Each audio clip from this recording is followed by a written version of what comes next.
Hi, good morning, everyone. I'm very pleased to speak to you this morning on several topics that I'm happy about. One, Alexander Bedward, a very important figure in the history of Jamaica, and to speak about the matter of heritage, as well as Augustone, my home community. Yes, I'm from Augustone, and no, I am not a Bedwardite or a descendant of a Bedwardite. My topic today is simply Bedward, Augustone, and heritage. What I will be looking at is the various tangible items that played a role in the Bedward story and how they have fared over the last 100 years or so. History is normally the focus of humans. Humans make history, but humans also interact with the natural world and man-made items. These become our heritage. They complement, that is to say, they complete what we know. Sometimes they give additional explanations about our past and give new insight and answer many questions, as we will see. Augustone is located in the community of, Augustone is a community located in the parish of St. Andrew. There's actually another Augustone in Bugwalk, St. Catherine, but our focus is the one in St. Andrew. It is said to be named in honor of Emancipation Day, which is the 1st of August, and that is why the community is named Augustone in memory of Emancipation Day, and it was a part of the Papine estate. It was said that former slaves, former enslaved people went to Augustone to settle. So it has been around for quite a while. And it is located in a valley between the Long Mountains to the west and the Dallas Mountains to the east, and several rivers and tributaries run through. Now we have a picture of Alexander Bedward, who is said to be born, we're not very sure. I've seen dates in 1838, 1849, 1850. We'll come back to that later, but for certain, he died in 1930. He grew up in Augustone, and Augustone became the center of his career and his ministry and his activities. So in the late 1880s, Alexander Bedward got a series of visions, and you will see that over time, a number of his activities were directed by visions. And eventually, in 1891, he was convinced of the visions that he got. And in December 1891, he started his ministry. And he started his ministry, He started his ministry at the Hope River, which he called the Healing Stream. This is what the Hope River looks like today, which is a shadow of its former glory. Now, the Hope River runs from the foothills of the Blue Mountains through Gordontown, Papine, and along Augustone out to Harbor View, where it goes out into the sea. But in December 1891, Bedward started his ministry there. He started preaching and baptizing. And he claimed that according to his vision, just as how Jesus turned water into wine, he was commissioned to turn the water of the Hope River into medicine. Hence, he called it the healing stream. This water was used to baptize people. In addition to that, the place was used as a meeting place for fasting, among other things. So as we are in this pandemic now, and we have all sorts of problems and concerns, one can only wonder what would Bedward do with the water from Augustone today. Is the solution to the pandemic in the healing stream? But whatever we think, was it the Holy Spirit? Was Bedward a con artist? Was it hydrotherapy? Whatever it was, people at the time were convinced that healing actually took place. And as a result of that, people flocked to him and to Augustone to receive healing. People were healed from all sorts of things, yaws, sore, spiritual problem. And the water was often blessed by him and bottled and sold. So in a sense, we could say Alexander Bedward of Augustone was a pioneer in the bottled water industry. In the late 1800s and the early 1900s, medical attention was limited, very little medicine, etc., medicines and medical professionals. And as a result of this, many of the poor were unable to access medical treatment. So Bedward's coming and his ministry through the healing stream was actually a godsend, so to speak, and people flocked him. But where exactly did the baptisms and the healing took place? I have been told by persons who were around at the time, or small children, that it took place in the river. Some people said it was at Berry. Berry is a spring that is practically in the riverbed of Augustone. You see this massive stone on the screen, which indicate that is what we call Berry in Augustone. It's a big stone, maybe like 12 feet high or something like that. And at the bottom of the stone is a spring. The water literally comes out of the rock. So much so that when I was a child, I thought that was the rock that Moses struck and that water came forth of, and it still runs out. Now, we don't know if it's the regular, it runs out into the Hope River, but we are not sure exactly if it was at the foot of Berry or further, but it doesn't matter. We know it was the Hope River that was the healing stream and the center of Bedward's ministry. Now, following Bedward's arrest and detention in 1921, 100 years ago today, baptisms did continue with his grandsons who eventually took over. But after a while, by the 1940s, 50s, fewer and fewer persons were baptized. And as a result of that, because there were less persons entering the church began to decline. And it's fair to say that the church has died with so many of the members dead. So the healing stream actually drew the anger and the attention of the medical establishment, who dismissed him as a fraud and said that he was deceiving the poor, ignorant masses of Augustone and indeed Jamaica. And so this was a big thing. Actually, in as early as 1895, there was a Gleaner article on January 24, 1895. Somebody wrote in the Gleaner, "It will be gratifying intelligence to the public that the firm actions of the authorities in arresting Bedward has a most salutary effect. The Mona water fraud has received its death blow."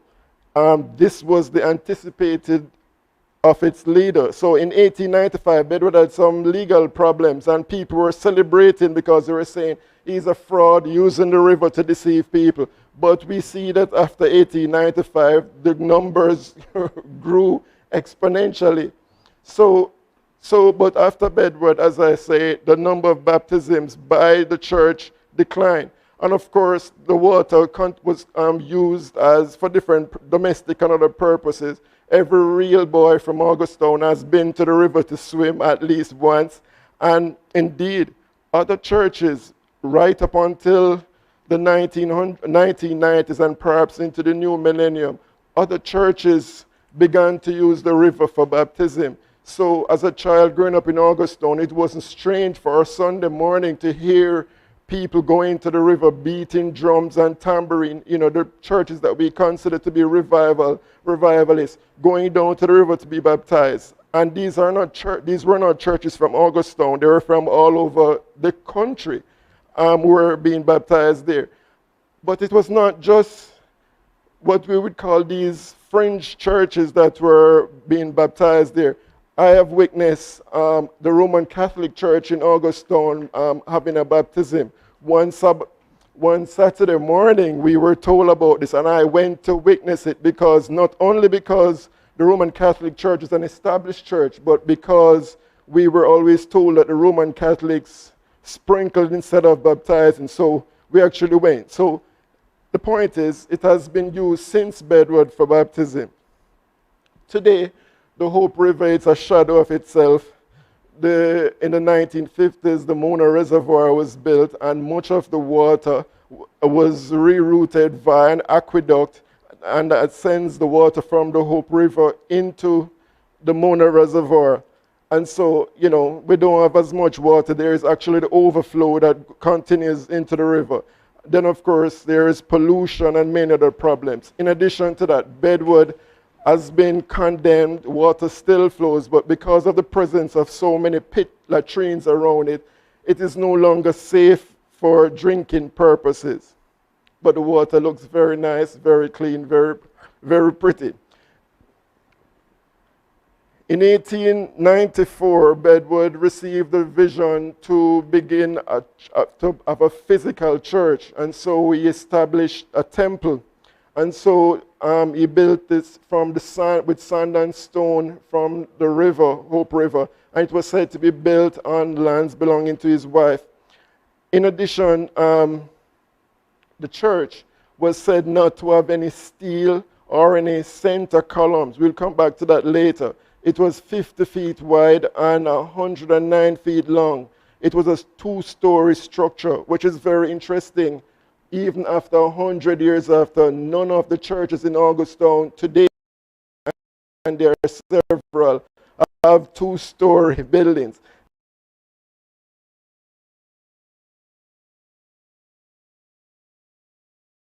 To be built in Augustown, or maybe any place near Augustown.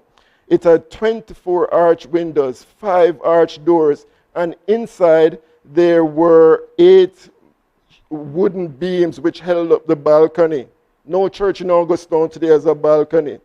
And it was built in, as I said, in a general area where Bedward called it Union Camp. Right, so it was the headquarters for his church, not just for Augustown, but several branches across Jamaica and in Panama, Costa Rica, as well as Cuba. So it was organized in 1894, and it was actually completed in 1905. But as we will see, and that is a closer look at the stonework and the year that he got the vision to start it. However, we see that by 1951, the church was damaged. Well, by 1907, it was damaged by the earthquake. And by 1951, with Hurricane Charlie, it was totally destroyed. The roof collapsed and pretty much it was damaged. So what eventually happened was that the wood and many of the things were brought to the side, and a small shed was built, and that's where the faithful continued to worship from the 1950s up until the 1980s, when that shed too was destroyed. And so by the this is inside the church. People actually play football in there now, sacrilege. But we see that by the 1980s, this is Bedward's house. It was along the side of the church. It actually, from the veranda, you could see the church close by, but it's no longer in existence. It has been demolished for development. But the church, Bedward's church, and the wider community around it was a commune. The people there came together and worked. They found jobs. They had skills. People did farming, tailoring, baking, dressmaking, shoe repair, and a number of other things. They washed and a number of things. And so they earned a living. So it was not just a spiritual movement. People found work and so forth at the church. Right. Today in Augustown, the area where the church is known as Churchyard. And in 1999, the Jamaica National Heritage Trust declared it a national monument. 100 years ago, Bedward was brought to the courthouse, and this courthouse was in Halfway Tree. He intended to march to Kingston, but it was diverted to Halfway Tree Courthouse. So 100 years ago today, this place was a buzz of activity with the arrest of Bedward and his many followers who decided to march with him.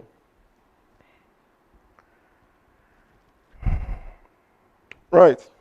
Now, of course, he was no stranger to the court system. And I would say every true revolutionary has had an acquaintance with the court system. In January 1895, Bedward was arrested on charge of sedition, and he was brought to the court, and he was sentenced to a lunatic asylum, but he was released on technicality. So they were after Bedward from the 1890s, not just 1921. So this is what the courthouse looked like, on the day, with a number of persons. Well, that's what it looked like in 1901, same building, and that's what it looked like on a day. The courthouse itself actually has a history of its own. It was completed in 1807. That's over 200 years ago. It was completed in 1807 and actually replaced a courthouse which was there in a half a tree before. And of course, the court system is an arm of the government. And at the time, the government was a colonial administration. So essentially, the courthouse was there to reinforce white power. And so it was at the courthouse, vestry meetings were held. When I say vestry meetings, I mean the precursor to the current local government system. They actually met literally in the vestry of the Anglican Church, and it was moved eventually to courthouses and other places. And so it was also the place where former enslaved persons received their certificate of freedom. And by the 1920s, after Bedward was tried there, a new courthouse was built in half a tree, and as a result of that, it was no longer used for court. In World War II, it was used as the Imperial War Censorship Building, and eventually after World War II, the Junior Center used it, the National Dance Theatre Company used it, and in 1985, it was repaired and it was declared a national monument by the Jamaica National Heritage Trust. I am told that it is now used for Sunday school by the St. Andrew Parish Church, which is just right next door to it. Right, so on October the 8th, 1930, Bedward died peacefully at the Bellevue Hospital. And I'm very happy to say this because as a child growing up, we heard that Bedward attempted to fly and died as a result of injuries he sustained from this. I often heard a broken neck, but we are told that he died peacefully at the Bellevue Hospital in 1930. And so he's buried, yes, the slide is right, at Duppy Lane. We in Augustown call the street Duppy Lane, but if you write a letter to there, it won't go there because that's not the formal name. It is actually Bryce Lane, and it's a real place. So the Bedward Cemetery is on Bryce Lane. We grew up calling it Burying Ground.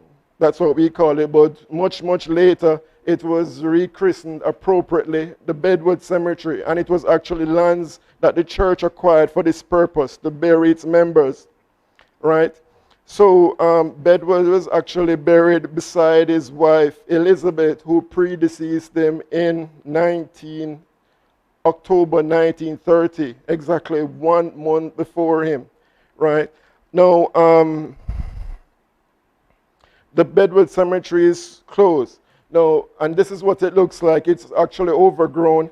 It never used to look like this back in the 80s. The cemetery, interestingly, was a busy place because it was a shortcut from Bryce Hill Road to Manley Avenue, named after Norman Manley, and people would pass through night and day. So it was a busy place in addition to being a burial ground. But as I said, over time, things have changed. Now, right. So this is actually Bedward's grave as it exists now. This picture was taken last year. And as a child growing up, it didn't quite look like this. It used to be higher out of the ground, and it had the shape of a barrel or a cylinder. You could actually sit on it almost like a horse. But over time, it has been going down. Now, and this, of course, is his wife, Elizabeth Bedward. No, the slide with Bedward's grave revealed that he actually was 82 when he died, which would put his date of birth to about 1849. So, in a sense, this tangible object is giving us some more specific clues on information that we are uncertain about. So by that we can establish that. But in addition to that, the headstone of Elizabeth Bedward also shows that she was older than him. She died at age 86, and as we said, she predeceased him 1 month prior to his own death. Right. So in a sense, we're learning. Now, I've spent some time actually thinking about this Bedward phenomenon for a while. We have a picture of the screen on the screen here with, in 1996, that's me standing there looking at Bedward's tomb. But we can see last week when I went in 2021, you could actually see it is much lower. The problem is that where it was built is in the way that stormwater normally flows with all the debris and anything. So the grave actually appears to be sinking, or it is that the debris is rising. We actually had to dig our way through to find Elizabeth Bedward's headstone. And you know, that in a normal scheme of things, that would be about 1.5 feet high. But no, it is practically covered. I went last week just to look at something again, and I couldn't find it. It is covered with debris, dirt, and silt. But Bedward is buried among his closest lieutenants and people bearing the names such as Burke and Mackenzie, and a number of other individuals who were closer to him. So those who were closer to him were buried nearest to him. Now, so how does Augustine remember Bedward? We see that Augustine honors Bedward with place names. One of the streets in Augustine has been named after Bedward, Bedward Crescent. Many of the streets in Augustine are named after months of the year. May Lane, April Way, June Road, July Road, Augustine Road. But we have a Bedward Crescent also in Augustine, to the bottom of Augustine. There is also a Bedward Gardens, which is across from Augustine proper, an informal community which has now been called Bedward Gardens. Many people still refer to it as Over the River or Simple River, but it's now named after Alexander Bedward, because that was where he conducted many of his fastings, etc., etc. And at the entrance of Augustine, and the JNHD assisted with this a number of years ago, there is a sign welcoming people to Augustine and educating the public about Alexander Bedward. Now, of course, in addition, we see a number of other things coming from Bedward in terms of people that are not necessarily complimentary. People originally from Augustine were mocked and ridiculed because of the fact that Augustine was the home of Bedward. And so, you know, sometimes Augustine people are the butt of jokes, and many people assume that because you're from Augustine, you believe in Bedward, etc., etc. But it is not necessarily so. So, in closing, I would just like to appeal to us to pay more attention to the physical objects that reveal insights into our past. In addition to that, I am very disappointed to know or not to know of any physical item associated with the church, like a church bench or Bedward's Bible, even a foot of his shoes or his robe or anything that we can show people. Thankfully, he made a building that we can live, that we can see. And finally, I would say the biggest contribution of Bedward to Augustine was the increase in the population. Bedward brought attention to Augustine. A number of persons left from all over the island and came to Augustine and never returned home for all types of reasons. And as a result of this, the population of Augustine grew significantly. And of course, he contributed to this. And as a result of this, Augustine has been able to play its small part in the development of Jamaica. Thank you very much for your time. I hope you have been edified by this presentation on Augustine and its heritage, as well as Alexander Bedward. Thank you.